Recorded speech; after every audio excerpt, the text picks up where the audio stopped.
Nearly 6 months to the day since war broke out in Europe, and this continent, all of it, is still reeling.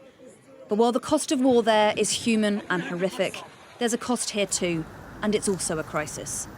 There's a sense in the air that autumn is coming, and with it, extortionate bills. Energy, some 3 times what it was. Inflation could exceed 18%. We'll learn the new energy price cap later this week. Customers like Simon, a veteran on an army pension and universal credit, can only worry and wait. Potentially, we're going to spend most of the winter just in the one room with an electric fire, because that's probably going to be cheaper than firing up the central heating system constantly. The cap should be set at a level that is low, but they just keep on increasing it. And it is like, when is it going to end? When is there going to be a light at the end of the tunnel? And it's no wonder he's fearful in face of the forecasts. Just look, the red bars show predictions for the prices in October, then January, then April. By the spring, bills could exceed £5,000 a year. And this is why the wholesale gas price, it surged when the invasion first came, now back up to similar levels and still rising. Part of the explanation lies here, the pipes that carry Russian gas to Europe.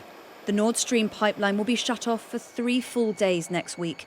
Maintenance, say the Russians, a threat in the eyes of the market. What we've seen beyond any doubt over recent months is a full weaponization of Russian gas supply to Europe.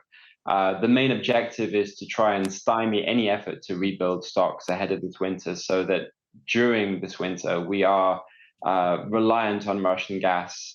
We really are stuck with very high prices for at least a couple of years, really out to the middle of the decade.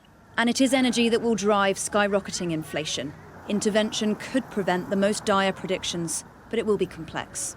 The problem with a high gas price is that its impact goes far beyond the cost of just heating our homes. It touches everything from the fertiliser needed to grow our food to factories that produce our essential goods.